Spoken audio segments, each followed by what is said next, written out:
Mesdames et messieurs, moi je suis heureux d'être avec vous aujourd'hui pour inaugurer cet immeuble.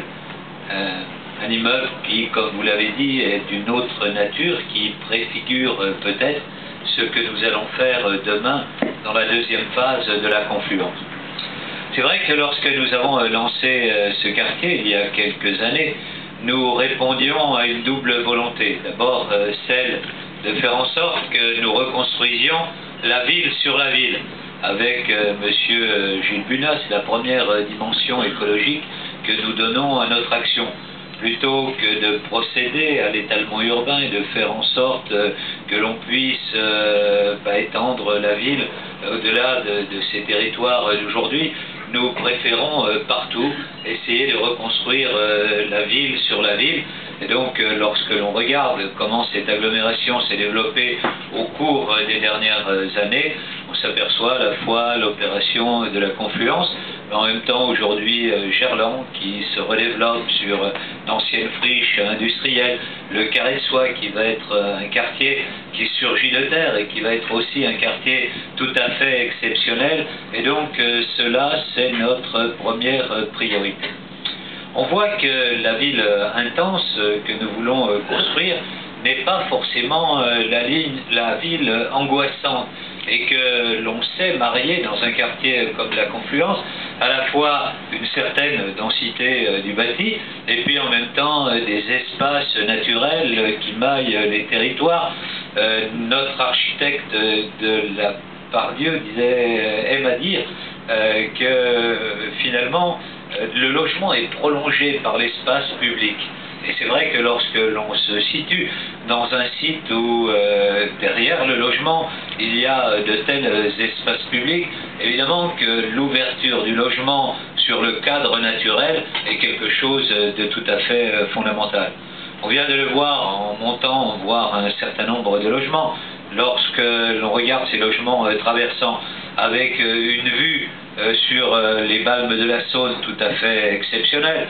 Alors bon, c'est pas encore la meilleure époque aujourd'hui, mais dès que le printemps va revenir, c'est vrai que c'est un lieu tout à fait fantastique pour pouvoir s'épanouir, pour pouvoir construire un peu de bonheur. Alors on construit d'abord la ville sur la ville, et il faut en construire beaucoup. Parce que, comme vous le savez, nous avons accueilli depuis quelques années 85 000 habitants dans l'agglomération, 33 000 sur la ville de Lyon, et que d'ici 2030, on nous dit, les perspectives est que nous allons accueillir 150 000 nouveaux habitants, donc c'est vrai qu'il faut que l'on construise. Alors on le fait tout simplement parce qu'il y a une attractivité de la ville, parce qu'aujourd'hui, dans la ville, on trouve de l'emploi, des technologies se développent, et donc les gens viennent habiter dans cette ville. Peut-être que cela donne aussi un optimisme naturel. Je lisais en venant ici un article du Progrès aujourd'hui qui disait: on voit de plus en plus de poussettes dans les rues de Lyon. Y a-t-il un phénomène qui pousse effectivement les jeunes ménages lyonnais à faire beaucoup d'enfants? Si cet optimisme est confirmé dans les années à venir, évidemment qu'il va falloir qu'on construise beaucoup. Et puis on va construire, mais on va construire la ville d'une autre façon, et vous l'avez développée. C'est vrai qu'aujourd'hui, les impératifs écologiques, ceux du développement durable, sont des impératifs que nous devons totalement intégrer. Et donc les immeubles que nous avons construits, que vous construisez, sont des immeubles qui, dès le départ, ont essayé d'intégrer cet impératif écologique.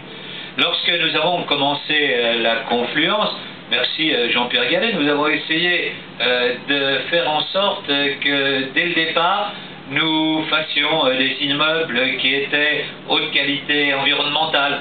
Et donc avec Gilles Bunat, nous avons postulé au programme européen Concerto. Mais voilà, Concerto, c'était il n'y a pas longtemps. Et déjà, ça apparaît comme une autre époque.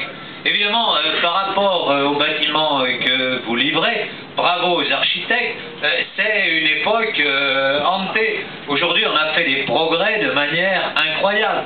Et donc, cela donne une idée de la façon dont nous devons réfléchir.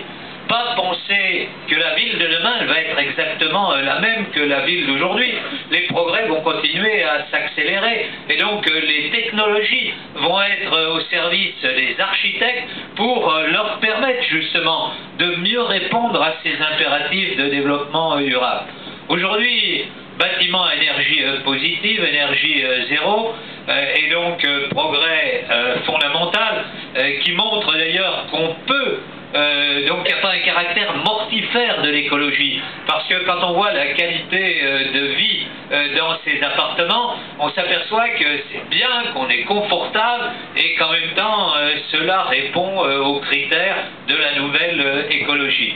Et puis, nous sommes encore à une étape et demain, nous irons encore plus loin.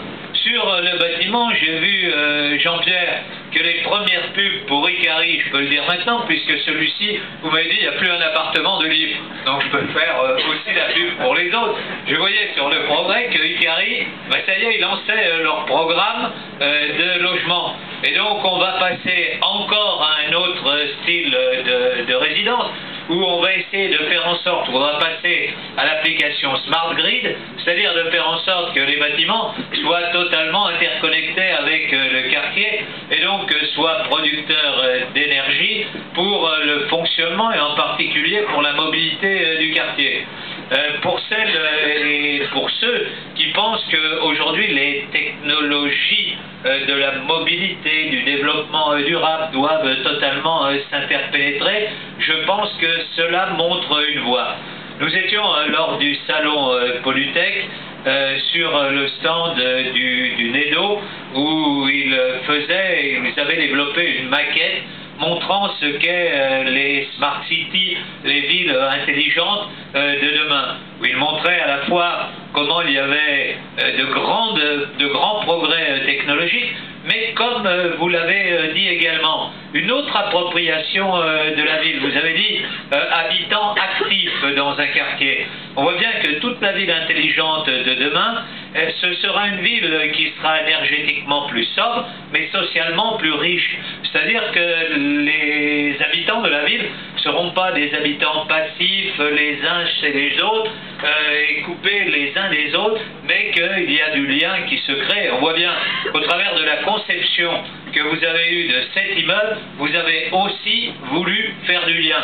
C'est pas l'immeuble où on prend son ascenseur, on est au dernier étage, on va dans le bar, peut-être on croise une personne dans l'ascenseur, point final, on part à son travail et on revient le soir. C'est un autre type d'habitat, un autre type de relation sociale, et je crois que cela, c'est la ville de demain.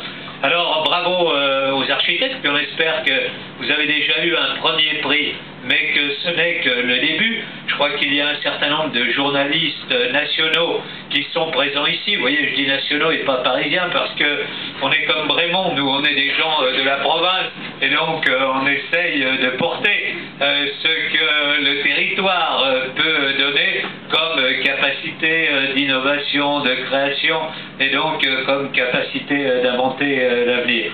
J'espère donc que vous nous apporterez d'autres prix avec ce bel immeuble, et puis évidemment vous n'en êtes qu'à vos débuts sur Lyon.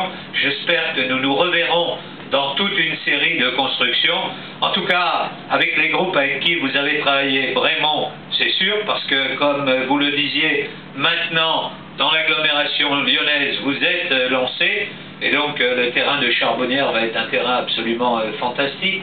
Avec Vinci Immobilier, nous avons quelques beaux projets, en particulier à la Pardieu, mais pas qu'à la Pardieu. Et je pense que l'immeuble que nous allons faire à la Pardieu avec Gilles Perrault, Dominique Perrault, pas Gilles, oui. Dominique Perrault, c'est autre chose, c'est une autre histoire. Dominique Perrault, qui est un architecte que j'aime beaucoup également, nous allons réaliser ensemble de grandes choses. Voilà, c'est la ville qui bouge, c'est la ville qui va de l'avant dans ses différentes facettes. Juste avant de venir ici, j'allais inaugurer le World Cuisine Summit dans le cadre du CIRA.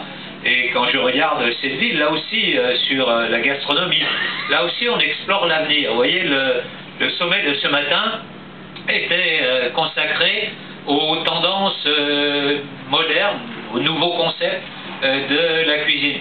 Et on voit bien que les soucis qui sont présents ici, le souci d'écologie, de développement durable, le produit sur des circuits courts, est quelque chose qui est totalement intégré. Donc c'est un courant transverse qui aujourd'hui fait que nos sociétés vont de l'avant, répondent aux impératifs et aux défis qui sont les leurs. Je suis heureux que nous contribuions aujourd'hui à pouvoir les relever un peu. Merci.